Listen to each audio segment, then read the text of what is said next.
L'élu local idéal, à mon avis, n'existe pas. Peut-être on va tendre vers la perfection. Pour moi, la question peut être analysée, examinée sous plusieurs angles. Est-ce qu'on va la traiter sous l'angle des compétences transférées ou simplement sous l'angle du profil de voilà, ce que pourrait être un élu local?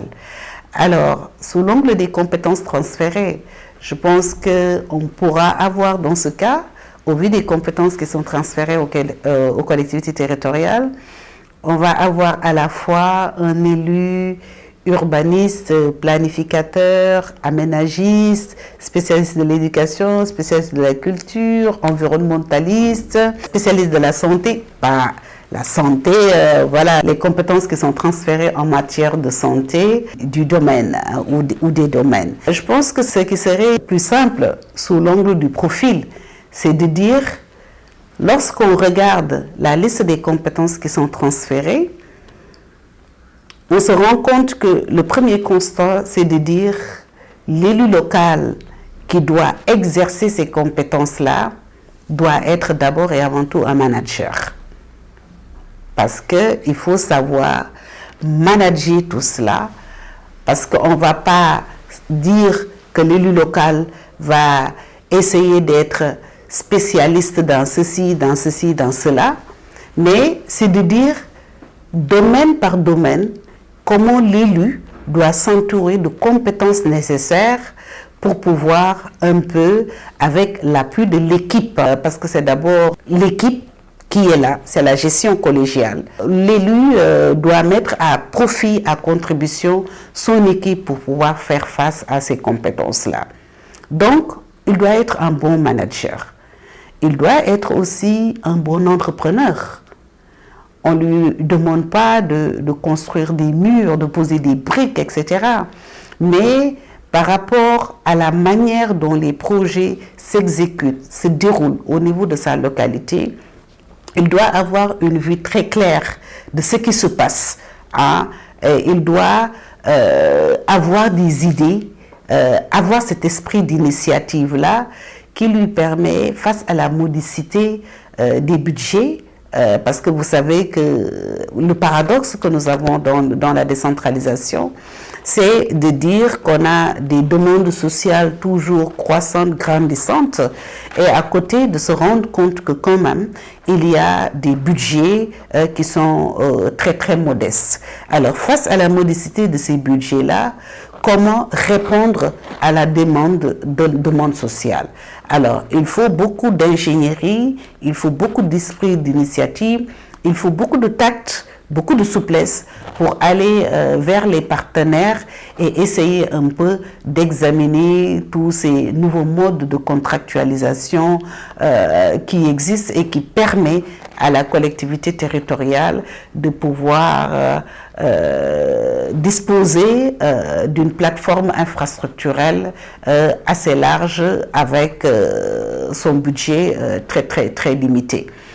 Alors, il est attendu, enfin cet élu local aussi, homme ou femme, doit être un bon communicateur, parce qu'il faut savoir rendre de manière très digeste les questions qui se posent avec beaucoup de complexité.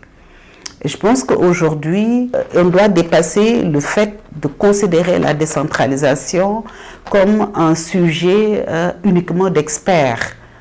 Donc la décentralisation, c'est vraiment un domaine très large, c'est un champ très très ouvert où il est attendu beaucoup d'esprit, d'initiative de la part à la fois des élus que des citoyens. Donc il faut être un bon communicant, permettre aux citoyens de comprendre sa gestion et savoir rendre compte de manière transparente la gestion un peu dédaignée. Parce que l'élu local, ce qu'il gère, c'est d'abord et avant tout les deniers publics. Et lorsqu'on gère les deniers publics, il faut savoir le faire avec beaucoup d'efficience, avec beaucoup d'efficacité et aussi avec beaucoup de pragmatisme et de manière très traçable. Je pense que ça, c'est quelque chose qui est essentiel. Il est attendu aussi, afin de cet élu local-là, qu'il soit vraiment, qu'il soit un bon père de famille ou qu'elle soit une bonne mère de famille. Pourquoi? Parce que simplement, il est appelé à diriger des personnes de sensibilité différentes, des personnes qui viennent d'horizons différents, avec des aspirations différentes, mais ce qu'on attend de l'élu local, c'est vraiment sa capacité à faire adhérer l'ensemble de ses administrés à ses objectifs et à ses défis de développement. Je pense que ça, c'est quelque chose qui est aussi très, très essentiel. Et il doit être aussi un bon stratège parce qu'il y a, comme je l'ai dit tout à l'heure, beaucoup de sensibilité. Savoir parler aux jeunes, leur permettre sans pour autant donner de faux espoirs, mais faire en sorte que ces jeunes s'intéressent à la gestion de la localité, parce qu'on se rend compte que de plus en plus, il y a une certaine méfiance, il y a une certaine réticence. Les gens ont tendance à considérer la gestion des collectivités territoriales comme une gestion politique au sens politicien du terme. Or, je pense que ça, c'est quelque chose qui est essentiel. Donc, il est attendu de cet élu-là, au-delà du fait qu'il soit un bon planificateur, qu'il doit être un visionnaire, parce qu'on ne peut pas faire du pilotage à vue, on ne peut pas passer son temps à régler les choses toujours dans l'urgence. Donc, on doit avoir une vision assez claire de là où on veut vraiment amener sa localité en termes de développement. Donc, ça doit être une personne qui est très, très motivée, très, très engagée et une personne au service de ses administrés, au service de sa communauté.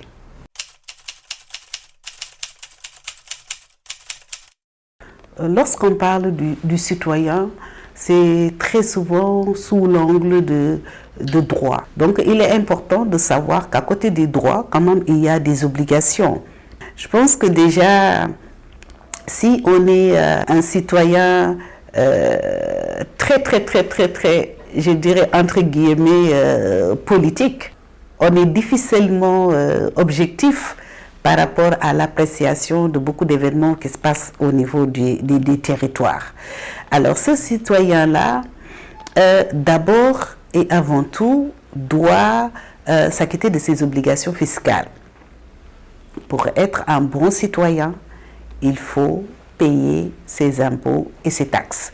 Et je pense que ça, c'est quelque chose qui est extrêmement important parce qu'à partir du moment où on parle de ressources financières, à partir du moment où on attend beaucoup de choses des collectivités territoriales, il est important qu'on puisse aussi s'acquitter de ses obligations. Et je pense que cette obligation fiscale, c'est vraiment quelque chose qui est extrêmement important. Parce qu'à partir du moment où on paye ses impôts et ses taxes, on est en mesure maintenant de revendiquer un certain nombre de droits. Alors ce citoyen-là doit aussi se rapprocher de l'institution locale. C'est important. Parce qu'à partir du moment où le principe de la participation, c'est vraiment un principe qui est posé de manière très claire par le Code général des collectivités territoriales de 2013. Et c'est important de noter qu'à partir même de 2013, la participation citoyenne a été érigée au rang de principe de gestion. Il est prévu et stipulé dans le Code général que toute personne physique ou morale peut faire des propositions allant dans le sens de l'impulsion du développement économique, social, culturel, environnemental de sa localité. Donc à partir de ce moment-là, il est attendu vraiment de ce citoyen cette capacité de proposition. Parce qu'il doit être aussi quelqu'un qui doit impulser aussi le développement de par ses idées. Hein? Qu'est-ce que ça veut dire? Ça veut dire de manière très simple, lorsqu'il y a par exemple des activités de planification organisées au niveau des collectivités territoriales, ou bien lorsqu'il y a des cadres de concertation, que le citoyen doit quand même mettre son temps à la disposition de la localité. Ne pas seulement rester et attendre que l'information vienne vers vous, mais autant cette information doit aller vers vous, autant vous aussi, vous devez aller chercher cette information. Donc, ça veut dire qu'il y a cette notion de dynamisme. Donc, vraiment, le citoyen doit être quelqu'un qui est entreprenant, qui est aussi dynamique, qui est aussi altruiste, capable de pouvoir partager, gérer, donner ses idées, faire profiter sa collectivité de son expérience. Donc je pense que ça aussi c'est quelque chose qui est essentiel de la part du citoyen. Avoir une très bonne participation au niveau de toutes les instances de concertation, de discussion et de dialogue, que ça peut être au niveau des conseils de quartier, ça peut être au niveau des organisations communautaires de base, ça peut être au niveau des associations de chef de village, hein, parce que aussi quand même le chef de village, au-delà du fait que c'est une autorité administrative, c'est quand même un citoyen, parce que quand des choses se passent, ça se passe dans un premier temps au niveau des villages ou dans les quartiers. Je pense que ça aussi c'est quelque chose qui est essentiel. Ce citoyen doit être vraiment une personne engagée, capable de pouvoir contribuer à l'action de développement de son territoire. Donc je pense que ça c'est vraiment aussi des attributs que le citoyen doit avoir pour pouvoir mettre son expertise au service de la collectivité. Parce que l'expertise, ce n'est pas seulement des diplômes. L'expertise, c'est aussi des compétences, c'est aussi des aptitudes, quel que soit le domaine et quel que soit aussi son secteur d'intervention.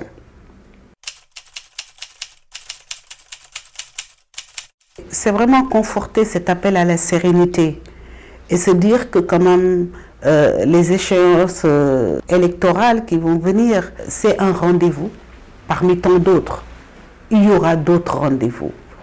Le Sénégal nous appartient, les territoires nous appartiennent et la décentralisation, c'est vraiment un domaine où la notion de proximité a tout son sens. À partir de ce moment-là, les personnes qui habitent sont des voisins. Si on regarde même la définition des collectivités territoriales, que ce soit la commune, que ce soit le département, on se rend compte que c'est des entités qui regroupent un certain nombre de personnes unies par une solidarité résultant du voisinage et capables de pouvoir trouver des moyens à leurs problèmes, des solutions à leurs problèmes. Maintenant, à partir de ce moment, on est des voisins. Et je pense que ça, c'est quelque chose qui est extrêmement essentiel. Et de ceci dire, que ce soit au niveau des partis politiques, que ce soit au niveau des organisations de la société civile. Et je pense qu'on a tous un rôle. Le rôle que nous avons, c'est de pouvoir informer juste. Le rôle que nous avons, c'est de pouvoir informer vrai. Le rôle que nous avons, c'est de pouvoir bannir toute notion, toute idée de violence dans nos discours, dans nos faits et dans nos gestes. Parce que ces rendez-vous passés, on va revenir, on va se regarder en tant que voisin, en tant que concitoyen, en tant qu'administré, et l'élu local aujourd'hui qui est au niveau du parti d'opposition peut se retrouver demain à la tête d'une collectivité territoriale et amené à diriger l'ensemble des élus qui sont à la fois de l'opposition et du pouvoir. Et à partir de ce moment-là, il doit sortir carrément sa casquette d'opposition et prendre la casquette de développement. L'élu local aussi, qui, au niveau d'un parti, du parti au pouvoir, demain peut se retrouver à la tête d'une instance et avoir à la fois ses collègues du parti au pouvoir et d'autres organisations. Donc, il est important de se dire, quelle que soit sa position, à partir du moment où on dépasse les élections, le véritable rendez-vous, c'est le rendez-vous du développement. À partir de ce moment-là, il n'y a plus de parti politique qui vaille. Ce qui est essentiel, c'est l'intérêt général. Ce qui est essentiel, c'est l'intérêt communautaire. Ce qui est essentiel est se mettre à la disposition ou au service de ses administrés.